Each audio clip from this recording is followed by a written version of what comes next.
Hi friends, నిన్న evening గుడికి వెళ్ళాం ఫ్రెండ్స్.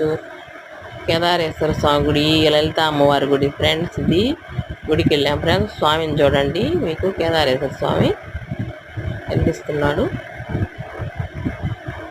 మీకు టిప్పు చెప్పాలనుకుంటున్నాను ఫ్రెండ్స్. నేను దగ్గు తగ్గకుండా ఉంటే కొంచెం పట్ట తీసుకొని బాండట్లో వేపుకొని పొడి చేసుకోండి ఫ్రెండ్స్. ఆ పొడిలో కొంచెం తేనె కలుపుకోండి, నాలుక మీద పెట్టుకుంటా ఉంటే కొంచెం కొంచెంగా దగ్గు తగ్గిపోద్ది ఫ్రెండ్స్. కొంచెం కొంచెం ట్రై చేసి చూడండి ఫ్రెండ్స్, మీకే తెలుస్తుంది. అమ్మవారి గుడి లలిత అమ్మవారు చూడండి ఫ్రెండ్స్. అమ్మవారు సాయంత్రము చాలా బాగున్నారు అమ్మవారు. పుత్తూరులో ఫ్రెండ్స్ ఈ గుడి. నిన్న ఈవినింగ్ వెళ్ళాము మేము, మా అబ్బాయి నేను ఇద్దరము చూడడానికి. అక్కడి నుంచి ఆంజనేయ స్వామి గుడికి కూడా వెళ్ళాము ఫ్రెండ్స్. మేము అక్కడ పల్లకి సేవ చూసి అమని వచ్చాము ఫ్రెండ్స్.